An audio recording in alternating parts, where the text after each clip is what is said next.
Devin Thorpe was born under the Lyndon B. Johnson era of American politics, and ever since he has been caught up in the Great Society. When he was born he was very slippery and he got away from his doctor and fell directly on his head.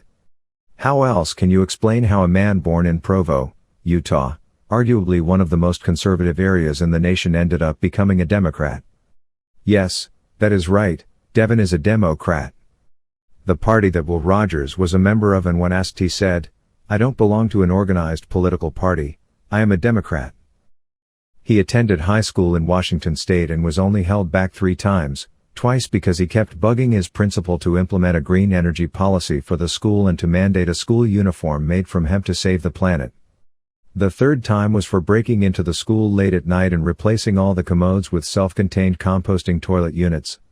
An impressive night of work that could have been completed earlier in the evening, except Devin had to personally quality control each unit installed. But when he married Gail, his beloved wife, all that turned around. Because of his radical behavior during his early years he couldn't find employment, so his wife supported him. Some say she still does. When asked, he stated, "I started the first of many businesses," a polite way of saying he failed over and over again. His favorite book is Lay. He relates to the main character because he was an admitted thief. Starting to sound familiar? His favorite movie is Joe vs. the Volcano. This movie is about Joe Banks, played by Tom Hanks, a Devin look-alike, who is dying, apparently. In the movie, this is good news since his life was not much worth living anyway. Does this sound familiar? Well, as you guessed by now, none of this is true. Our statements do not pass the 4-way test. In reality, versus absurdity, Devin is a wonderful family man, a devoted husband, and a committed Rotarian. He has authored 6 books. His most recent book is called Superpowers for Good. It hasn't quite made it to the New York Times bestseller list yet, but persistence could make it happen. Persistence is the magic word. One of his favorite stories goes like this. I fell in love with Gail at first sight. She, however, did not fall in love with me that way.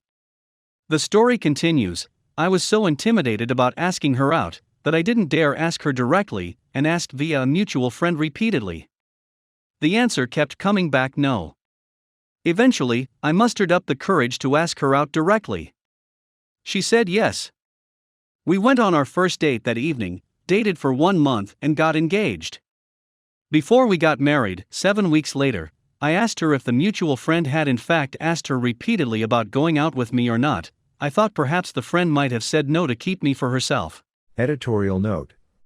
Devin has always been a really big dreamer. Gail assured me that our mutual friend did ask her, and she truly did not wanted to date me. I guess I got the last laugh. We've been married for 33 years. Devin is a valued member of our club, has served diligently on the district level in several capacities, and is a former president of the club. He loves the outdoors, researching family history, focusing on collecting photographs, and is a sought-after speaker at events. Devin Thorpe, our Rotarian focus for this month.